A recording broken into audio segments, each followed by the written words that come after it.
Bismillahirrahmanirrahim. Assalamualaikum warahmatullahi wabarakatuh. Baik, kita lanjutkan bacaan kitab kita dari kitab Fiqh Asmaul Husna. Kita masih di pembahasan tentang bahwasanya nama Allah itu dibagi berdasarkan maknanya. Nama-nama Allah yang banyak itu kalau kita kelompokkan berdasarkan maknanya dibagi menjadi dua, yaitu al-muta'addiyah, sifat muta'addiyah dan sifat lazimah. Yang pembagian sifat-sifat Allah, nama-nama Allah dari sisi maknanya, dilalahnya, sifat muta'addiyah dan sifat lazimah. Sifat muta'addiyah sudah kita ambil di pelajaran teman sebelumnya. Sekarang kita lanjut bagian yang kedua, itu sifat lazimah. Ya, madalla ala sifatin lazimah. Maksudnya ada nama-nama Allah yang menunjukkan atas sifat yang lazimah. Gitu ya. Jelas maksudnya di sini ya. Perhatikan madalla ala sifatin lazimah. Kenapa bukan pembagian sifat ini, tapi pembagian nama? Ya, karena nama itu menunjukkan kepada sifat, tapi sifat tidak mesti menunjukkan atas nama di sini. Ya, baik, soalnya nanti akan ada babnya. Jadi ada nama-nama Allah yang menunjukkan atas sifat yang lazimah. Apa itu sifat lazimah? Itu lawan dari sifat muta'addiyah, yaitu ma la yata'adda asaruhu fa'ilahu, yang tidak pengaruhnya tidak akan mempengaruhi pelakunya. Wa la yatajawazuhu ilal maf'ul bihi, tidak juga bisa melampaui kepada maf'ul bihi-nya. Walidha yuqalu lahu al-fi'lu ghairul mujawiz. Fi'il yang ghairul mujawiz. Atau dengan fi'il lazim ya. Fi'il lazim lawan kata fi'il muta'addi. Fi'il muta'addi kita katakan nama lainnya adalah fi'il mujawiz. Maka fi'il lazim itu nama lainnya fi'il ghairul mujawiz. Wa makana minal asma'i kadzalik. Gitu juga nama-nama Allah ada yang seperti itu, yang dia merupakan sifat lazimah. Fa innahu yatadammanu amrayn. Dia hanya mengandung dua perkara. Ini perkara yang penting untuk menghafalkan. Kalau sifat muta'addiyah itu mengandung tiga perkara ya. Sifat lazimah mengandung dua perkara ini. Perkara yang pertama, subutu dzalikal ismi lillahi azza wa jalla. Dia bahwasanya nama tersebut kita tetapkan hanya milik Allah. Ya, ketika Anda mengatakan Allah itu maha mulia, berarti kita tetapkan bahwasanya maha mulia itu adalah nama Allah. Baik. Dan yang kedua, subutus sifatil lati tadammanaha lillahi azza wa jalla. Penetapan sifat yang dikandung oleh nama tadi kepada Allah Subhanahu wa taala. Ya, jadi dia hanya dua saja, nggak ada konsekuensinya di sini. Karena konsekuensi itu kan kandungan dari fi'il muta'addi. Fi'il muta'addi itu adalah fi'il yang punya konsekuensi, gitu, punya objek, gitu. Kalau Anda mengatakan saya makan, harus ada benda yang dimakan, makanan. Ya, cara gampang mengingatnya begini: saya makan makanan. Itu ada fi'il, fa'il dan maf'ul. Berarti dia muta'addi. Ada tiga di situ, fi'il, fa'il, maf'ul. Kalau lazim dia hanya membutuhkan dua, ya. Saya pergi misalkan, udah hanya membutuhkan dua, fiil dan fa'il. Ya, berarti yang hanya membutuhkan 2 poin itu lazim, yang membutuhkan 3 poin itu muta'addi. Baik. Misal dzalika, contohnya al-hayyu. Al-hayyu ini maha hidup. Kata maha hidup ini mengandung beberapa hal. Dia mengandung itsbatul hayy ismanillah. Ini yang pertama. Kita menetapkan bahwasanya Allah itu punya nama Al-Hayyu, nama benar gitu, tidak kita ingkari. Yang kedua, isbatul hayya sifatan lahu. Kemudian yang kedua kita katakan bahwasanya Allah punya sifat Sifat al-hayya. Bahwasanya Allah itu memiliki al-hayya, dan bukan zat yang mati atau zat yang butuh kepada tidur, tidak. Wa kadzalika al-azim, begitu juga kata al-azim, yang maha mulia. Yatadammanu isbatal azim. Ini mengandung makna penetapan kata al-lazim, al-azim, ya. Bahwasanya al-azim adalah nama dari nama Allah. Contoh yang kedua. Ini berarti poin yang pertama, al-awwal. Kemudian isbatul azamah sifatan lillah, ini poin yang kedua. Wa hakadha yuqalu fi jamil asma' allati min hadan naw. Itu juga kita katakan untuk semua nama-nama Allah yang lainnya, yang termasuk bagian ini, ya. Contohnya apa? Al-ali, al-awwal, al-akhir, dan seterusnya. Ya. Ini contoh-contoh dari sifat yang nama-nama yang mengandung sifat lazimah.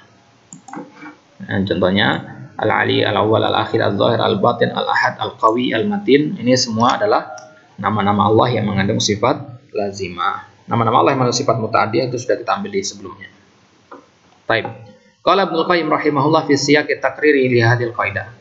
Ibnu Qayyim rahimahullah mengatakan dalam kitab beliau Bada'iul Fawaid, ya, ketika menetapkan kaidah ini, beliau menetapkan kaidah menyetujui kaidah ini juga. Beliau mengatakan al-ismu idza utlika alaihi jaza an yashtaqu minhu al-masdar wal fi'l. Suatu kata benda jika utlika alaihi, jika bentuknya mutlak, utlika alaihi itu mutlak. Jika bentuknya mutlak tidak terikat berarti, maka dia boleh diambil darinya masdar dan fi'il. Ya. Jika ada suatu nama, perhatikan baik-baik di sini, mungkin agak ribet di sini. Suatu nama jika dia dimutlakkan, tidak terikat maksudnya, maka boleh yushtaqu minhu, boleh diambil darinya masdar dan fi'il. Fayukhbiru bihi anhu fi'lan wa masdaran. Maka kemudian fi'il dan masdar tadi berfungsi untuk mengabarkan tentang isim tadi. Ya. Jadi ketika kita ingin menceritakan siapa si isim ini, kita sebutkan masdar dan perbuatannya. Ya, karena apa? Karena kalau sifatnya mutlak. Contohnya kata as-sami'. Ya. As-sami' al-basir al-qadir. Yutlaq alaihi minhu as-sam'u wal basar. Ya. Dari nama as-sami' ini isim kan? Kembalinya ke Allah. Al-basir juga begitu. Al-qadir juga begitu. Ya. Dari tiga nama ini yutlaqu alaihi minhu as-sam'u wal basar. Dimutlakkan dari nama ini ada as-sama', al-basar, al-qudrah. As-sama', as-sami', al-basar, al-basir, al-qudrah, al-qadir. Baik. Ini kandungan yang pertama. Ini berarti apa? As-sama', al-basar ini. Ini bentuknya masdar. Ini masdar semua ini. Ya. Ini adalah masdar. Wa yukhbiru anhu bil af'ali min dzalika.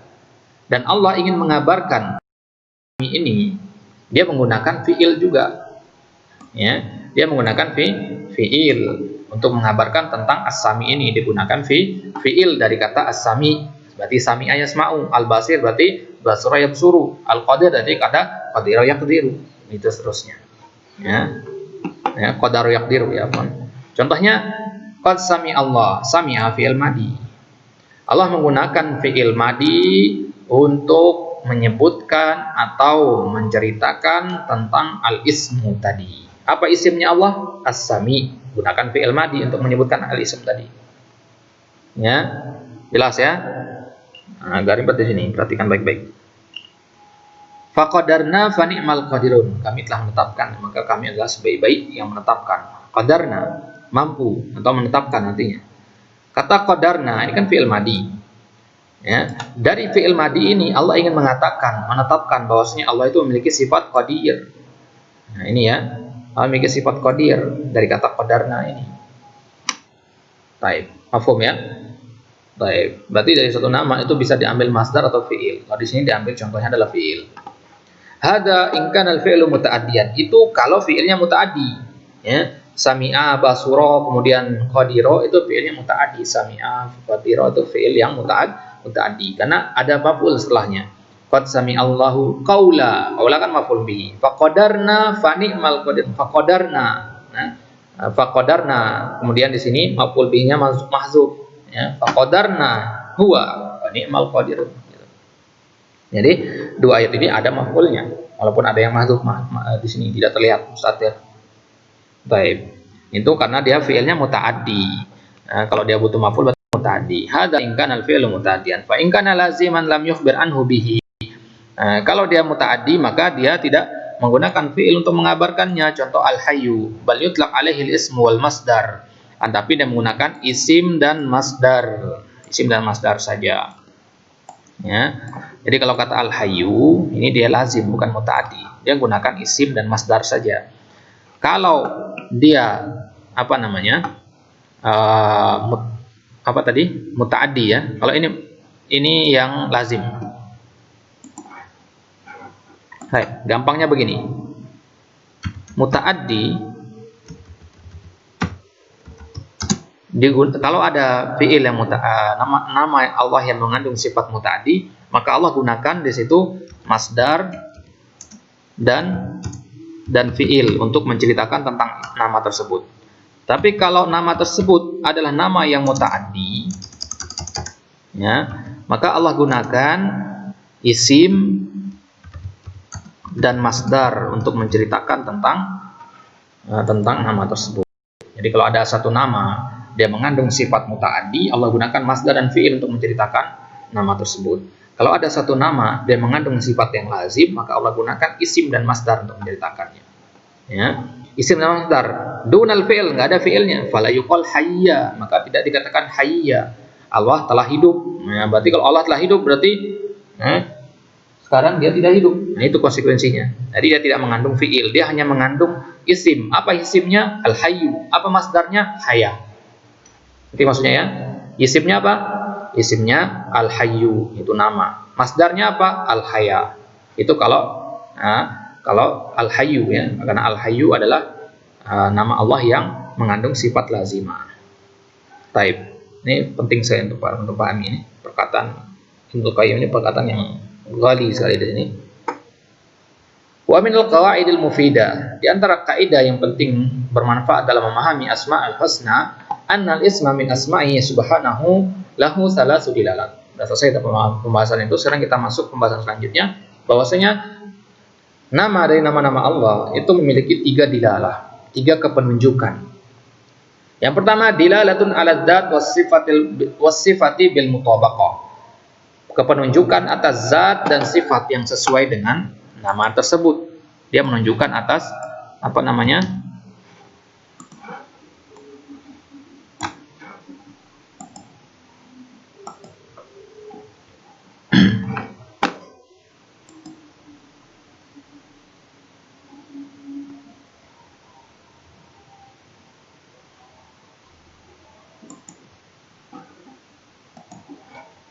Baik.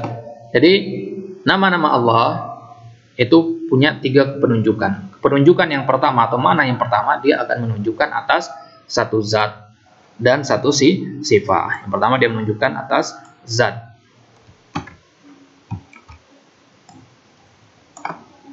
Yang kedua dia menunjukkan atas suatu sifat. Wa dilalatu ala ahadihima bit tadammun.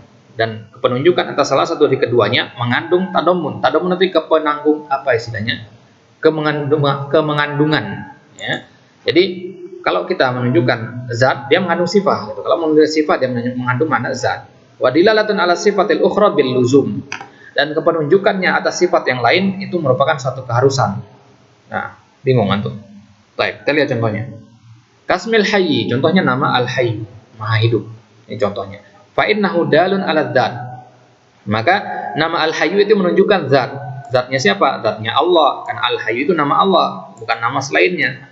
Wa ala sifatil haya, juga menunjukkan atas sifat. Sifatnya apa? Al-haya bil mutabaqah. Itu ada kesesuaian, ya. Zatnya Allah dengan sifat al-haya. Berarti ada kesesuaian. Sifat al-haya ada pada diri zatnya Allah. Itu namanya mutabaqah, kesesuaian, korelasi, hubungan. Wadalun ala dzati wahdaha wa ala sifatil hayati wahdaha bitadammun. Ini maksudnya. Dan kalau kita lihat satu persatu, dia menunjukkan atas zat saja. Wa ala sifatil hayah wahdaha, juga menunjukkan atas sifat hidupnya saja, bitadammun, saling mengandung gitu.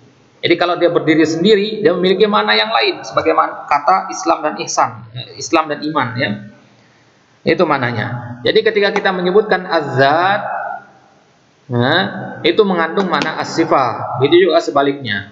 Ketika kita mengatakan al-hayyu, itu maksudnya adalah Allah. Ketika kita mengatakan al-hayah, itu juga maksudnya adalah Allah. Ya, itu namanya dilalah at-tadammun dalam ilmu ushul fiqh. Wa dalun 'alal qudrati was-sam'i wal basari wal 'ilmi wa ghairiha min as-sifati bil luzum. Selain itu, nama Allah juga ini maksud dilalah ala sifatil ukhra bil luzum.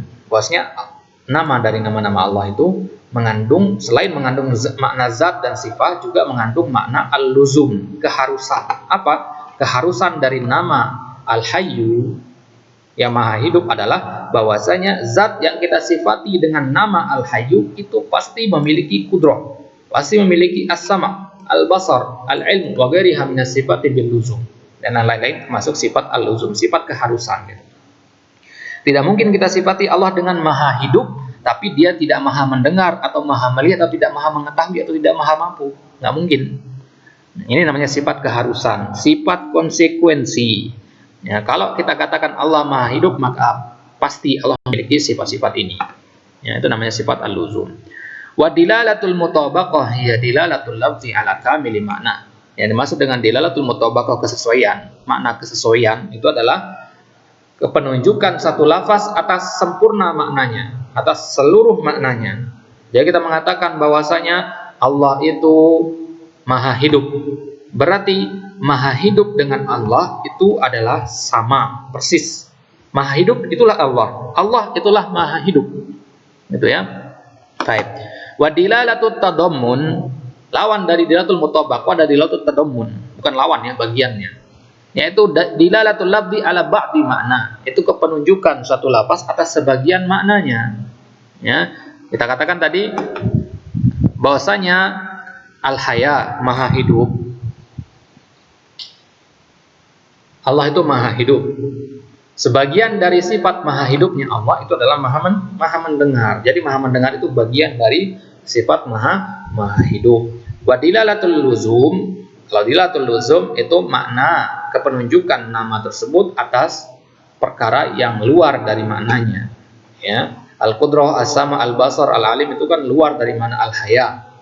Tapi kita tetapkan karena dia namanya dilalatu al-luzum. Agak repot kalau belum belajar ushul fikih ya. Ini namanya, yang pertama tadi namanya dilalatul mutabaqah. Nah, kemudian ada namanya dilalatul tadammun. Kemudian ada namanya dilalatul luzum. Nah, tiga hal ini harus dipahami baik-baik ini. Nah, tapi kalau nggak paham nggak masalah. Ini agak rumit dengan sedikit ilmu kalam di dekatnya. Ini bagian dari pembahasan di bab awal di pembahasan taksimul asma di ushul fikih ya. Baik, antum bisa rujuk ke kitab-kitab ushul fikih nanti. Allahu taala alam. Sallallahu ala nabiyina Muhammad wa ala alihi wa sahbihi wasallam.